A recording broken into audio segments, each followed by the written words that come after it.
Um, I watched part of the conference last night with the one person from AP, but it was like really poor connection on my laptop. I don't know why. So I only got a little bit of information, but I'm in the Facebook page for all the AP Lit teachers. So I got some information about the test. Um, the test dates have moved, and you will be getting an email with the specifics. I'm pretty sure this is accurate information, but you should be getting an email from College Board. I might get an email, and then I'll post in Classroom later. But they said like all this information, you can watch this video later, or it will be going out to the public tomorrow, which is today. So I know that you guys take calculus. So the calculus exam is Tuesday, May 12th. I'm not sure what time. Oh, 2 p.m. All the tests are at 2 p.m. Ew, I'm supposed to be done with school. 2 p.m. on Tuesday, May 12th.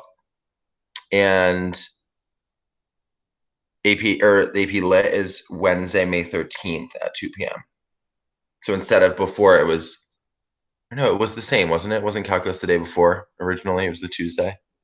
Um, so just the week after, giving us an additional week to chat and prep.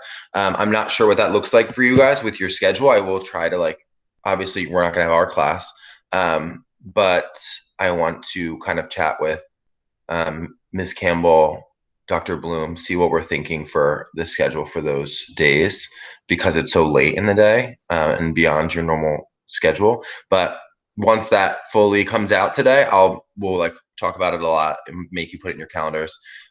It's again a short one question essay, and that question is a prose free response question.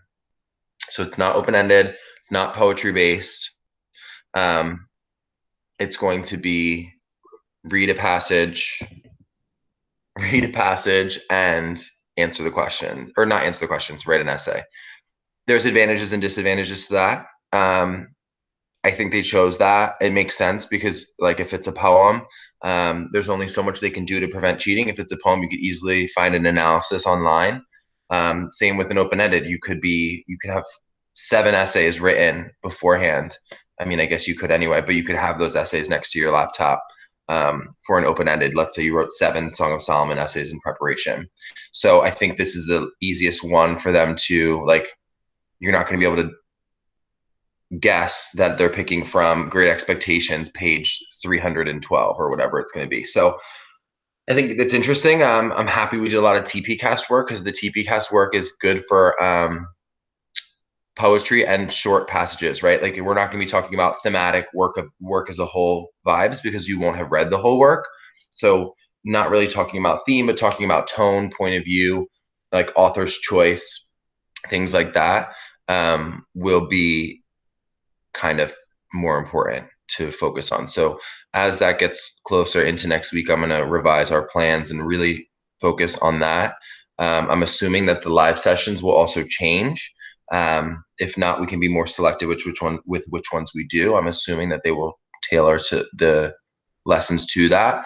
I also want to start watching those during our class time, not at noon. So just a few updates, but that information will be coming to you today. Any questions about that? Concerns, cries of outrage, other than the fact that it's at 2 p.m. Before we move on.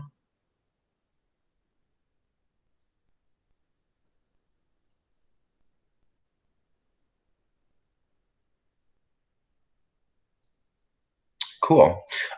So today I want to talk about the question that they assigned yesterday, which was an open-ended prompt and then writing a thesis statement.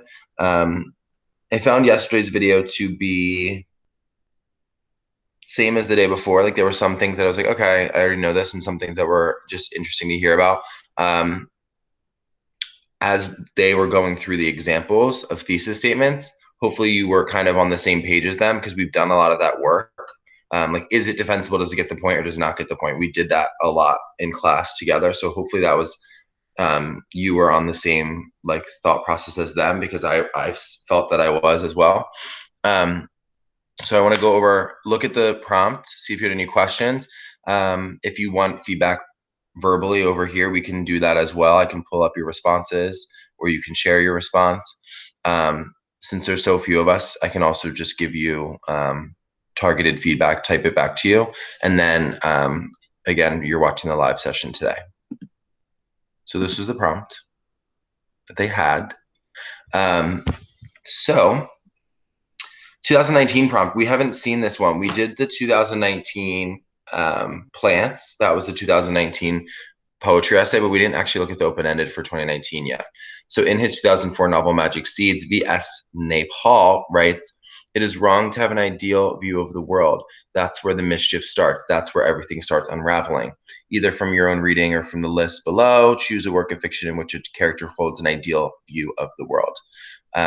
Analyze how the author's portrayal of this idealism and its positive or negative consequences contributes to an interpretation of the work as a whole. Do not merely summarize the plot." So I don't want to spend a lot of time here because obviously important skills to have for college in terms of being able to do these things. But for the test, now we know that this prompt will not be something that appears. But what did you guys write about? Do you want feedback right now? Do you want me to just type feedback for you? Questions about that prompt? Which texts were we thinking were our options? I don't want feedback in front of everybody because mine was terrible. Okay, you did a separate piece, right? Yes. I talked about Finney because I kind of thought about how like he couldn't see any fault in Jean and like the world, he just thought everything was so perfect. Mm-hmm. And that really affected the whole piece because since he like thought everything was so perfect, when things fell apart, then it was like it hit him even harder than it would have if he didn't think everything was so great. And then that caused other people to have downfalls too, especially Jean. But Yeah, I didn't write it well in my thesis statement. Okay, I'll definitely give you some feedback on that. What else could we have written about in terms of ideal view of the world? What other texts and who? If you want to type them in the chat. My quiet morning children. I also didn't share my screen, and I had the prompt up, which was silly. Fences. Who do you talk about in Fences? Troy? Corey. That's a good one. That's a really good one. You could talk also about Death of a Salesman, and you could maybe do Willie, but I'm thinking not Biff. What's the other son's name? I'm drawing a blank. Who, like, he was so had this what? Happy?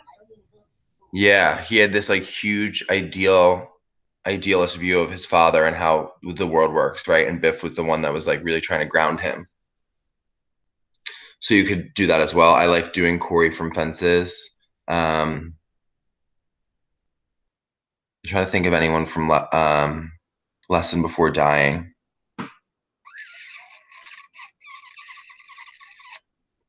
Other thoughts? You can maybe do Hagar. That might be an interesting essay.